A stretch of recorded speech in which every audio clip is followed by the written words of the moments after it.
Shalom, salam dalam damai sejahtera Tuhan Yesus Kristus untuk rekan-rekan sekalian. Renungan pada saat ini adalah bagian dari 3 renungan dengan tema hidup berkemenangan. Yang pertama, musuh kita adalah kedagingan. Yang kedua adalah dunia.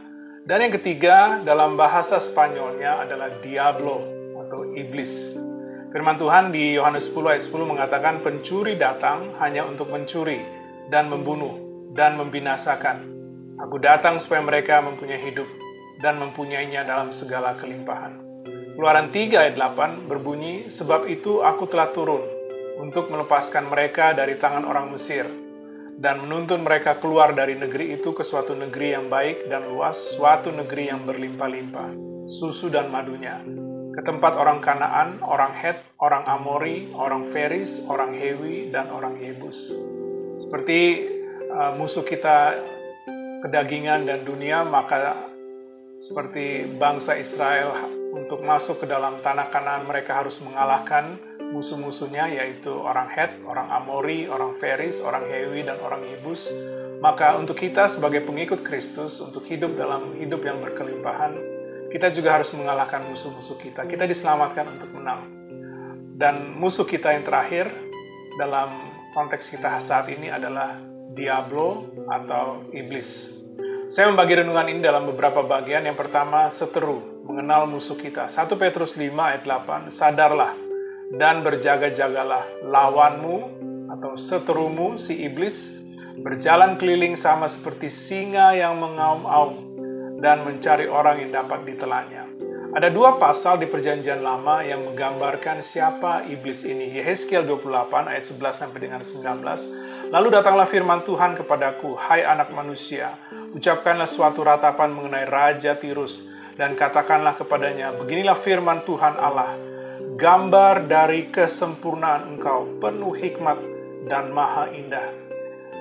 Sebelum iblis dilempar keluar dari surga, dia adalah malaikat yang paling indah, paling penuh hikmat. Kemudian ayat 13, engkau di Taman Eden, yaitu Taman Allah, penuh dengan segala batu permata yang berharga, yaspis merah, krisolit, dan yaspis hijau, permata pirus, krisopras, dan nefrit, lazurit, batu darah, dan malakit. Tempat tatahannya diperbuat dari emas dan disediakan pada hari penciptaanmu. Ini menunjukkan juga iblis adalah ciptaan Tuhan atau malaikat ciptaan Tuhan. Kuberikan tempatmu dekat kerub yang berjaga. Di gunung kudus Allah engkau berada dan berjalan-jalan di tengah-tengah batu-batu yang bercahaya-cahaya.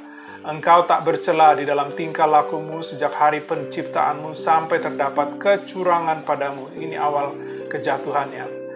Dengan dagangmu yang besar engkau penuh dengan kekerasan dan engkau berbuat dosa. Maka kubuangkan engkau dari gunung Allah dan kerub yang berjaga membinasakan engkau dari tengah batu-batu yang bercahaya. Engkau sombong karena kecantikanmu. Inilah awal kejatuhan, yaitu kesombongan. Hikmatmu kau musnahkan demi semarakmu. Ke bumi kau kulempar, kepada raja-raja engkau kuserahkan. Menjadi tontonan bagi matanya. Dengan banyaknya kesalahanmu dan kecurangan dalam dagangmu, engkau melanggar kekudusanmu, tempat kudusmu. Maka aku menyalakan api dari tengahmu yang akan memakan habis engkau.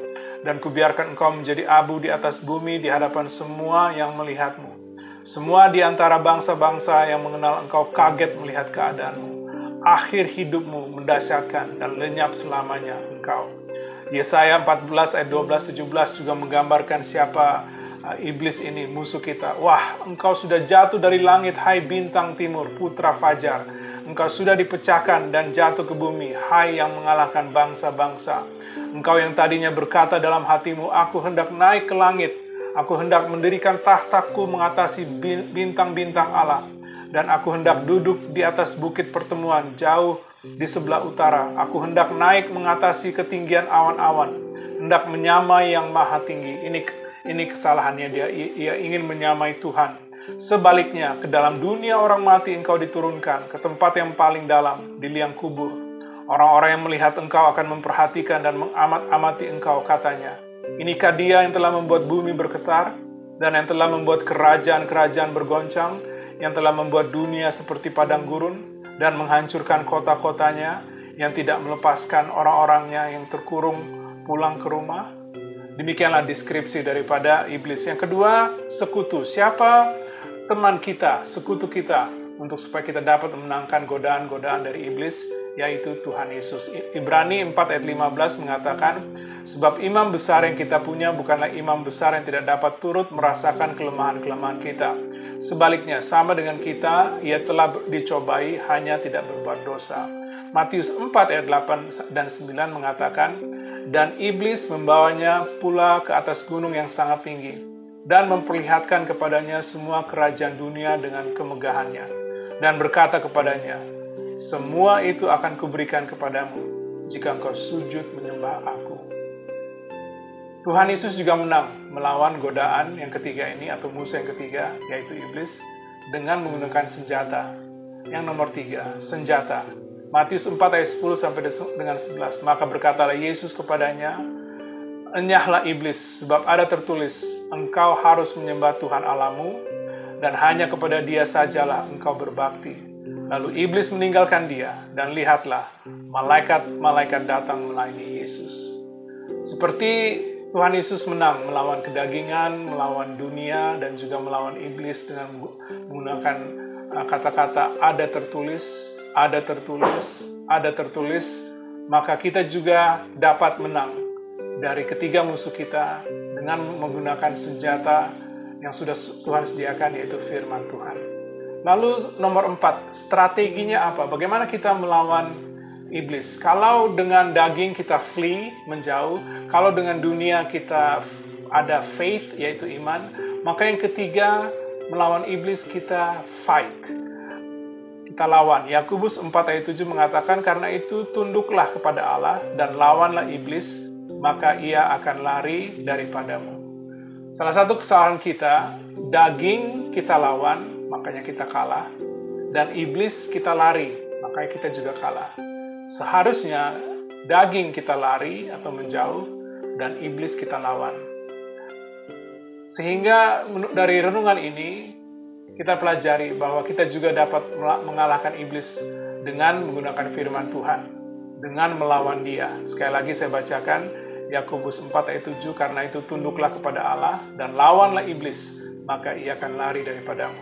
Sebagai penutup, Wahyu 12 ayat 9 sampai dengan 11 mengatakan, dan naga besar itu, si ular tua, yang disebut iblis atau Satan, yang menyesatkan seluruh dunia, dilemparkan ke bawah. Ia dilemparkan ke bumi bersama-sama dengan malaikat-malaikatnya. Dan aku mendengar suara yang nyaring di sorga berkata, sekarang telah tiba keselamatan dan kuasa dan pemerintah Allah kita, dan kekuasaan Dia yang diurapinya, karena telah dilemparkan ke bawah pendakwa saudara-saudara kita, yang mendakwa mereka siang dan malam di hadapan Allah kita. Dan mereka mengalahkan dia, iblis, oleh darah anak domba.